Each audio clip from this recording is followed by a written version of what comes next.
বন্ধুরা, কেমন আছো তোমরা সবাই? আশা করছি তোমরা সবাই অনেক ভালো আছো। আর সবাইকে শুভ মহানবমী। আজকে নবমী স্পেশাল আমরা বানাচ্ছি মটনের পাতলা ঝোল। তোমরা যদি এটা বানাতে চাও তাহলে অবশ্যই রেসিপিটা ভালো করে। নমস্কার বন্ধুরা, আমি আজকে বানাচ্ছি ঘরোয়া পদ্ধতিতে পাতলা মাটনের ঝোল। তার জন্য আমি কাল থেকে ম্যারিনেট করে রেখেছিলাম আদা রসুন লঙ্কা পেস্ট দিয়ে, আর এখন দিয়েছি নুন আর কাশ্মীরি লঙ্কার গুঁড়ো, হলুদ সব দিয়ে রেখেছিলাম, আর টক দই। ঠিক আছে, ম্যারিনেট করে রেখেছিলাম। এখন কড়াইয়ে তেল বসিয়ে দিয়েছি, এরপর দেখাচ্ছি। তেল আমাদের গরম হয়ে গেছে, এর মধ্যে দেবো সামান্য একটু চিনি কালার আনার জন্য।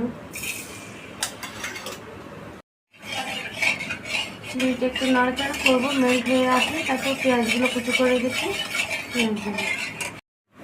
এই যে দেখছেন কীরকম ফেনা হয়ে উঠেছে, এর মধ্যে দিয়ে দেবো আমি পেঁয়াজটা কেটে রেখেছি।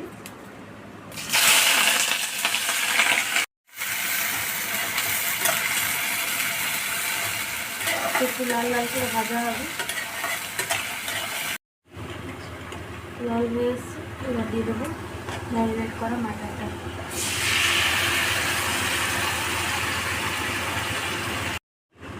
এটা এখন কিছুক্ষণ কষাবো, কষানো হয়ে গেলে আপনাদের দেখাচ্ছি। কষা হয়ে গেছে, তেল একদম ভেসে উঠেছে, দেখতে পাচ্ছেন। আরও কিছুক্ষণ এটা নাড়াচাড়া করবো। আর এদিকে গরম জল বসিয়ে দিয়েছি, গরম জল দিতে হবে। গরম জল দিলে কুকিং প্রসেসটা বন্ধ হয় না। হয়ে গেছে কষা, এবার আমি জল ঢালবো। আমি মিট মশলা,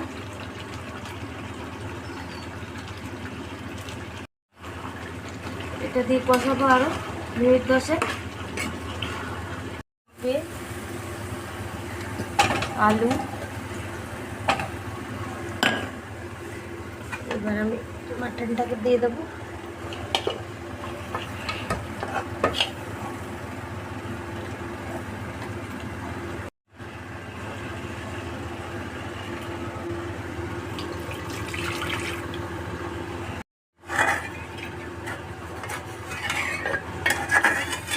কড়াটা ধুয়ে গরম জলটা দেবো।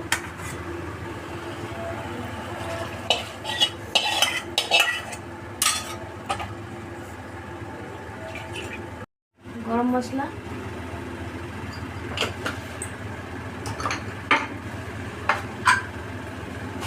এবার এটা সিটিটা বন্ধ করবো।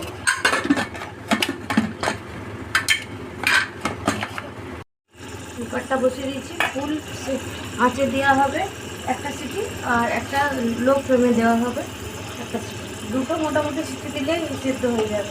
যেহেতু পেঁপে দেওয়া আছে, পেঁপে দিলে খুব তাড়াতাড়ি সেদ্ধ হবে।